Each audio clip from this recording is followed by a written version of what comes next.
Bueno, ahora vamos a platicar del ejercicio número 2, donde tenemos una configuración ya armada de tal manera que ya tenemos un campo eléctrico.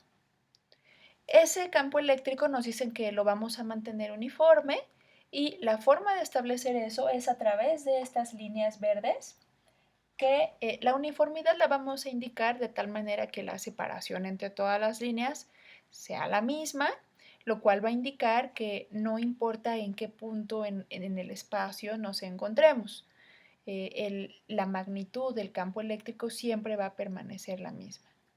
Y entonces vamos a poner pues aquí una esferita cargada que está suspendida de un hilo, ¿sí?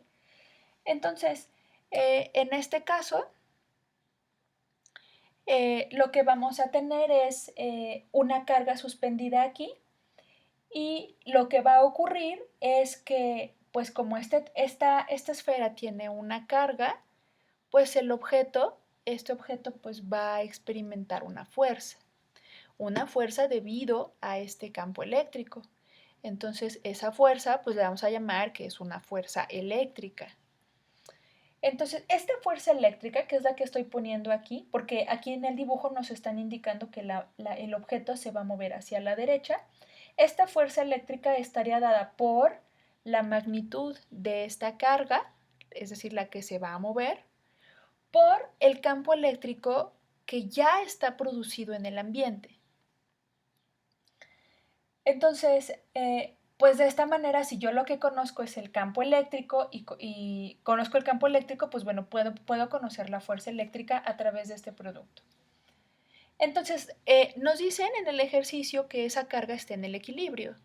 Entonces, ahora sí, lo que podemos hacer es un análisis de fuerzas precisamente considerando el equilibrio, tanto para X como para Y. Entonces, en este caso, por ejemplo, la fuerza eléctrica tendría que ser igual a la componente en X de la tensión, que sería T por seno del ángulo teta. ¿Sí? Esta sería, por ejemplo, esta que está aquí, sería su componente de tensión en X, ¿no? Y esta sería su componente de tensión en Y.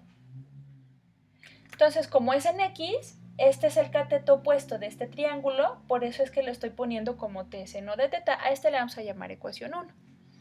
Y para las fuerzas en Y, también que están en equilibrio, pues lo que tendríamos sería esta componente de la tensión, que sería el cateto adyacente, por eso estamos poniendo T coseno de teta, y tendría que ser igual en el equilibrio al peso del objeto. Entonces esta le estoy llamando 2. Entonces, ustedes pueden hacer algún método, ya sea el de sustitución o igualación o algún método algebraico, pues precisamente para no involucrar esta incógnita que es la tensión de la cuerda, porque esa información no la tenemos. Yo aquí lo que hice fue aplicar la división, ¿no? Dividí la ecuación 1 entre la ecuación 2 y pues me va a quedar que la tangente de teta es igual a la fuerza eléctrica entre el peso del objeto. ¿De dónde? Pues lo que podemos hacer es sustituir la fuerza eléctrica por lo que hemos calculado al inicio, ¿no? Que es la carga por el campo eléctrico. Entonces, ya de ahí sustituimos este término de aquí y simplemente lo que hacemos es despejar el valor de esa carga eléctrica. O bien lo que pueden hacer ustedes es calcular la fuerza eléctrica y una vez que tengan ese resultado lo sustituyen aquí arriba y despejan nuevamente la carga eléctrica. Y eso sería todo.